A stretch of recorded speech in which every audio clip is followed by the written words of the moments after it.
छापा डालने का मतलब क्या है? वो संदेश देने की कोशिश कर रहे हैं कि आप काम मत करो। अरे ये पार्टी कांग्रेस पार्टी है जो अंग्रेजों से नहीं डरे, इनसे क्या डरेंगे हम? जितना जुल्म करना है कर ले, जनता देख रही है। नमस्कार दोस्तों, भारतीय जनता पार्टी का मकसद बिल्कुल साफ है, विपक्ष का पूरी तरह से सफाया। एक तरफ दोस्तों महाराष्ट्र के अंदर उद्धव ठाकरे से पार्टी का सिंबल ले लिया गया है और अब एकनाथ शिंदे ही असली शिवसेना है। दूसरी तरफ कांग्रेस की राष्ट्रीय कार्यकारिणी से ठीक पहले छत्तीसगढ़ के अंदर, जहां ये राष्ट्रीय कार्यकारिणी होनी है, भूपेश बघेल से जुड़े 14 ठिकानों और करीबियों पर रेड मारी है प्रवर्तन निदेशालय ने। ये दोनों खबरें साबित करती हैं कि साम दाम दंड भेद से बीजेपी सरकार विपक्ष का सफाया करना चाहती है। क्योंकि हम ये ना भूलें कि मुंबई में जल्द ही बीएमसी के चुनाव होने वाले हैं। अब अगर उद्धव ठाकरे की शिवसेना का वजूद ही खत्म हो जाएगा तो जाहिर सी बात है उन्हें वोट कौन देगा। दूसरी तरफ जैसे जैसे इस साल के अंत में हम मध्य प्रदेश, छत्तीसगढ़ और राजस्थान के चुनावों की तरफ बढ़ रहे हैं, वैसे वैसे बीजेपी जो है वो कांग्रेस पर अपनी दबिश डाल रही है। जैसा कि आप इंडिया टुडे की इस खबर को देख सकते हैं, 14 जगहों पर छत्तीसगढ़ में प्रवर्तन निदेशालय जो है वो रेड मार रहा है। क्या यह महज इत्तेफाक है कि अब से बस कुछ ही दिनों में छत्तीसगढ़ में कांग्रेस का अधिवेशन होने वाला है और उससे ठीक पहले कांग्रेस से जुड़े लोगों पर जो है वो रेड मारी जा रही है। और सिर्फ रेड नहीं मारी जा रही दोस्तों, इंडिया टुडे के मुताबिक प्रवर्तन निदेशालय का कहना है कि प्रवर्तन निदेशालय को करीब 52 करोड़ रुपयों का पता चला है। आंकड़े पर निगाह डालिए, 52 करोड़ रुपयों का पता चला है। और कोल लेवी स्कैम से, यानी कि कोयले से जुड़े एक घोटाले से उस पैसे को वहां से कांग्रेस के खजाने में ट्रांसफर किया गया है, स्थानांतरित किया गया है। ऐसा प्रवर्तन निदेशालय जो है इस खबर में दावा कर रहा है। मगर बड़ा प्रश्न, क्या इस बात को नजरअंदाज किया जा सकता है कि सिर्फ और सिर्फ विपक्ष पर ही निशाना साधा जा रहा है? दोस्तों मैं आपको बतलाऊंगा कि किस तरह से महाराष्ट्र के अंदर उद्धव ठाकरे के वजूद को पूरी तरह से खत्म करने का प्लान है। मगर सबसे पहले दोस्तों मैं आपको बतलाना चाहता हूं कि छत्तीसगढ़ में क्या चल रहा है, क्योंकि एक के बाद एक ये तमाम रेड्स पड़ रहे हैं और कांग्रेस ने भी उग्र तरीके से जो है इस पर पलटवार किया है। कांग्रेस के प्रवक्ता पवन खेरा ने इस मुद्दे पर प्रेस कॉन्फ्रेंस किया है और उनका कहना है कि हमें इस बात पर गौर करना पड़ेगा कि तमाम जो रेड्स पड़ती हैं वो सिर्फ विपक्ष पर पड़ती हैं। और यही नहीं, ये जो रेड्स हैं ये एक फेयर एंड लवली स्कीम भी है, यानी कि जिन नेताओं पर रेड पड़ी अगर वो भाजपा में शामिल हो गए तो उन पर से तमाम आरोप जो हैं उड़नछू हो जाते हैं। और यहां जो इशारा है वो किया जा रहा है हेमंत बिस्व शर्मा के ऊपर, शुवेंदु अधिकारी के ऊपर। ये वो तमाम नेता हैं जो भाजपा के विपक्ष में थे, मगर जैसे ही उन पर रेड पड़ी वो भाजपा में शामिल हो गए और तमाम जो आरोप थे वो उड़नछू हो गए। किस तरह से पवन खेरा इस मुद्दे पर हमला बोल रहे हैं, आइए सुनते हैं। मैं आपको पार्टीवार एक कुछ जानकारी देना चाहता हूं। 2014 से अगर अपन शुरू करें, कांग्रेस पे 24 बार अलग अलग नेताओं पर कांग्रेस 24 बार रेड हुई। वहीं टीएमसी पर 19 बार हुई, एनसीपी पर 11 बार हुई, शिवसेना पर 8 बार हुई, DMK 6, RJD 5, BSP 5, TDP 5, INLD 3, वाईएसआईआरपी 3, CPM 2, NC 2, PDP 2, AIADMK 1, MNS 1, एसपीएसपी 1। मैं आपको हेमंता बिस्वा शर्मा के बारे में कुछ याद दिलाना चाहता हूं। आपको याद होगा एक व्हाइट पेपर, ब्लैक पेपर, अलग अलग रंग के पेपर भारतीय जनता पार्टी निकाल रही थी। अभी नारदा स्कैम, शारदा स्कैम, इन सब में शामिल। 2014-15 में शारदा चिटफंड को लेकर इनके यहां सीबीआई ने रेड भी की थी। आज Himanta Biswa Sarma fair and lovely बन के निकले हुए हैं, मुख्यमंत्री हैं। और मुझे तो नहीं मालूम, अगर आप में से किसी को जानकारी हो उन केसेस का क्या हुआ तो आप साझा करिएगा। शुवेंदु अधिकारी एक और नाम मैं आपको बताता हूं। येदियुरप्पा तीसरा नाम मैं आपको बताता हूं, रेड्डी ब्रदर्स, नारायण राणे, मुकुल रॉय, ऐसे अनेक नाम हैं जिनको अगर राजनीति में सफलता नहीं भी मिली तो 2024 के बाद फेयर एंड लवली वाले ढूंढ रहे हैं साहब हमारे ब्रांड एम्बेसडर बन जाएंगे।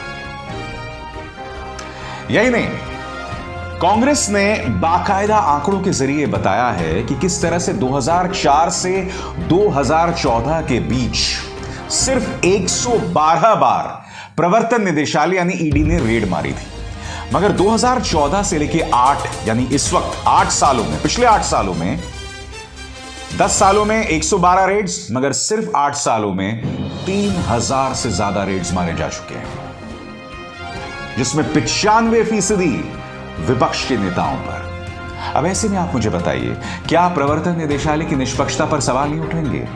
क्या यह सवाल नहीं उठेगा कि प्रवर्तन निदेशालय का सिर्फ एक मकसद रह गया है, वो एक पुलिसिया फोर्स है जिसके जरिए आप विपक्ष पर निशाना साधो, आप उन बिजनेसमैन पर निशाना साधो जो विपक्ष को स्पॉन्सर कर रहा है, आप उन पत्रकारों, उन एजेंसीज पर, उन न्यूज एजेंसीज पर निशाना साधो जो इस सरकार से सवाल करते हैं। क्या कह रहे हैं पवन खेरा, आइए सुनते हैं। 2004 से 14 के बीच जब यूपीए की सरकार थी तो ईडी ने 112 बार छापे मारे। पिछले 8 साल में 3010 छापे ईडी ने मारे और सिर्फ राजनीतिक दलों को और राजनेताओं की लिस्ट को अगर आप सामने रखेंगे तो 95% छापे विपक्ष पर ईडी ने डाले। नेशनल हेरल्ड आपको सबको मालूम है, रेड हुई थी।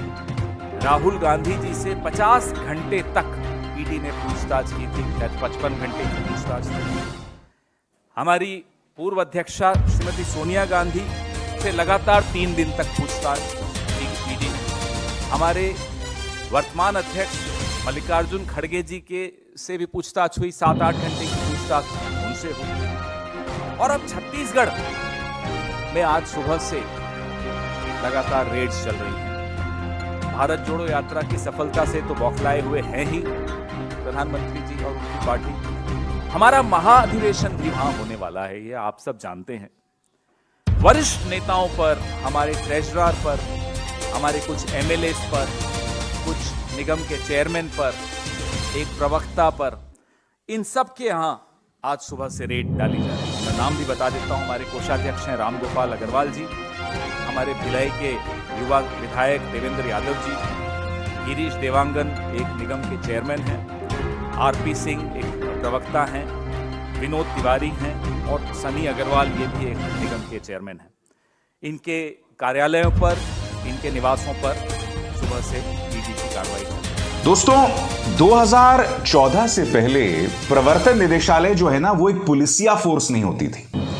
अब प्रवर्तन निदेशालय जो है वो मोदी सरकार के हाथ में एक बहुत ही मजबूत हथियार हो गया है और ये कहीं ना कहीं विपक्ष में खौफ का जरिया हो गया है। अभी अभी पवन खेरा ने जिन पार्टियों का नाम लिया है वो तमाम बातें तथ्यों पर सही बैठती हैं। देखिए, प्रवर्तन निदेशालय ने जिन लोगों पर रेड मारी है या जिन लोगों पर छापे मारे हैं, अगर आप उन चेहरों पर भी गौर करें तो आपको यह पता चलेगा कि इनमें से जो अधिकतर चेहरे हैं वो सब विपक्ष के नेता हैं। इनमें वो चेहरे हैं दोस्तों जो विपक्ष के अंदर अहम भूमिका निभाते हैं, चाहे आम आदमी पार्टी हो, चाहे एनसीपी हो, चाहे कांग्रेस हो। उन तमाम नेताओं पर आप निगाह डालें तो उसी में आपको दिखाई देता है। मैं जानता हूं सत्ता पक्ष बीजेपी कहती है कि भाई अगर आपने गलत नहीं किया तो डरने की क्या बात है, मगर बड़ा प्रश्न ये कि ईडी ने अब तक जितनी भी रेड्स मारी हैं, क्या निकला है उसमें, मुझे बताइए ना। कोई ऐसी बहुत बड़ी बात सामने उभर कर आई है? ये सीधा और सरल सवाल है। और सबसे बड़ा सवाल कि जिन नेताओं पर गंभीर आरोप थे, जब उन नेताओं ने पार्टी बदली तो प्रवर्तन निदेशालय उन पर ढीला कैसे हो जाता है? क्या आप जानते हैं कि एकनाथ शिंदे के कम से कम 12 ऐसे विधायक थे जिन्हें ईडी परेशान कर रही थी। वो जैसे ही एकनाथ शिंदे के साथ बीजेपी में शामिल हो गए, तमाम आरोप उड़न छू। तो जैसा कि आपने देखा, महाराष्ट्र के अंदर तो सरकार ही ईडी की कृपा से बन गई, ईडी की कृपा से, पैसे की कृपा से, इनकम टैक्स की कृपा से। अब भाजपा एक कदम और आगे गई है चुनाव आयोग की मदद से। जैसा कि आप जानते हैं कि चुनाव आयोग ने एक फैसला सुनाया है। उस फैसले के मुताबिक असली शिवसेना जो है वो एकनाथ शिंदे की है। दूसरी बात उन्होंने ये कही है कि जो शिवसेना का चुनावी चिन्ह था वो भी एकनाथ शिंदे का हो गया। किस आधार पर? कि अधिकतर विधायक और अधिकतर सांसद जो हैं वो एकनाथ शिंदे के साथ हैं। अभी कुछ देर पहले मैंने आपको क्या बताया, कई विधायकों, कई सांसदों में ईडी का डर था। कई विधायक एकनाथ शिंदे के साथ जो हैं वो कहते हैं कम से कम आजकल हम रात को चैन की नींद सो पाते हैं कि कल सुबह ईडी हमारे घर में दस्तक नहीं देगा, प्रवर्तन निदेशालय हमारे घर में दस्तक नहीं देगा। तो जब इस डर से एकनाथ शिंदे के साथ विधायक शामिल हो गए, जब इस डर से अधिकतर सांसद एकनाथ शिंदे के साथ हैं, तो मुझे बतलाने की कृपा करें, ऐसे में अगर चुनाव आयोग ने इस बिना पर एकनाथ शिंदे के पक्ष में फैसला डाला है कि भाई अधिकतर विधायक और अधिकतर सांसद जो हैं वो एकनाथ शिंदे के साथ हैं, इसलिए वो असली शिवसेना है, तो क्या चुनाव आयोग का यह फैसला जायज है?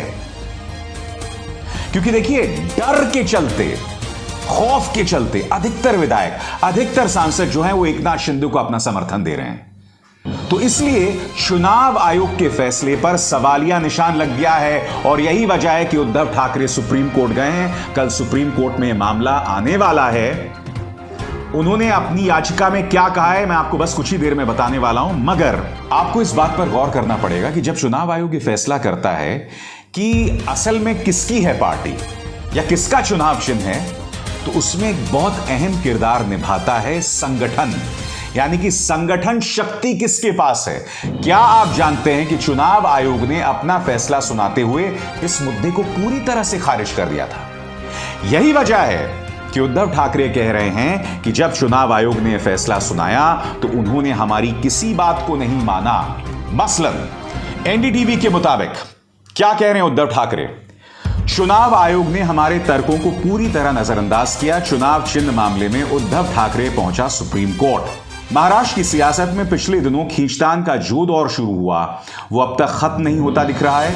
चुनाव आयोग ने शुक्रवार को शिंदे गुट को वास्तविक शिवसेना के तौर पर मान्यता देते हुए पार्टी का चुनाव चिन्ह यानी धनुष बाण को भी उसे आवंटित कर दिया। अब इसी मुद्दे को लेकर जो है उद्धव ठाकरे सुप्रीम कोर्ट पहुंचे। इस मुद्दे को लेकर मंगलवार को सुनवाई होनी है, मगर अपनी याचिका में वो क्या कह रहे हैं मैं आपको पढ़ के सुनाना चाहता हूं। चुनाव आयोग के फैसले के खिलाफ सुप्रीम कोर्ट पहुंचे उद्धव ठाकरे गुट ने कहा है कि चुनाव आयोग ने हमारे तर्कों को पूरी तरह नजरअंदाज किया। इस मामले में सुप्रीम कोर्ट से जल्द सुनवाई की मांग की गई। याचिका में कहा गया है इस मुद्दे को तय करने के लिए चुनाव आयोग द्वारा गलत मापदंड अपनाए गए। उद्धव ठाकरे ग्रुप आगे क्या कहता है, ध्यान से सुनिए। उद्धव ठाकरे गुट की याचिका में कहा गया है कि चुनाव आयोग ने 1999 के संविधान पर विचार किया, जबकि 2018 का संशोधित संविधान लागू था। उन्हें 2018 के संविधान को रिकॉर्ड पर रखने के लिए अधिक समय नहीं दिया गया। आगे वो क्या कहते हैं, गौर से सुनिए। 2018 के संशोधित संविधान के मुताबिक शिवसेना प्रमुख पार्टी में सर्वोच्च प्राधिकारी होंगे जो किसी भी पद पर नियुक्तियों को रोक सकते हैं, हटा सकते हैं या रद्द कर सकते हैं, और जिनके निर्णय सभी पार्टी मामलों पर अंतिम हैं। लेकिन 1999 के संविधान के अनुसार पार्टी प्रमुख के पास खुद से पदाधिकारियों को मनोनीत करने की शक्ति नहीं थी। यही मुद्दा उठा रहे हैं उद्धव ठाकरे कि चुनाव आयोग ने जो फैसला लिया है वो 1999 के शिवसेना के संविधान के मद्देनजर फैसला लिया है। उन्होंने 2018 का जो संविधान था उसे पूरी तरह से खारिज कर दिया है। अब ये तो लॉजिकल बात हुई ना, जब आप कोई फैसला ले रहे हैं तो आपके फैसले में पार्टी के संविधान में जो सबसे नया बदलाव हुआ है आपको उसको मद्देनजर में रखते हुए फैसला लेना पड़ेगा। इसके जरिए कहीं ना कहीं चुनाव आयोग की निष्पक्षता पर भी सवाल उठ रहे हैं। मगर ये वो चुनाव आयोग है दोस्तों जब प्रधानमंत्री नरेंद्र मोदी या गृह मंत्री अमित शाह या जेपी नड्डा या मुख्यमंत्री आदित्यनाथ चुनाव आयोग के दिशा निर्देशों का उल्लंघन करते हैं तो ये लोग, जी हां, गांधी जी के 3 बंदर, यानी कि भारतीय जनता पार्टी अगर कुछ बुरा करे तो मत सुनो, अगर वो कुछ बुरा कर रही हो तो मत बोलो, अगर वो चुनाव आयोग के दिशा निर्देशों का उल्लंघन कर रही हो तो मत देखो, मत बोलो, मत सुनो।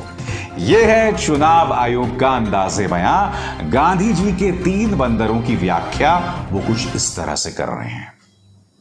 इसलिए मैंने कहा कि चुनाव आयोग का फैसला हो, उसकी निष्पक्षता पर सवाल उठ रहे हैं, नंबर 1। नंबर 2, बीजेपी किसी भी कीमत पर विपक्ष को खत्म करना चाहती है।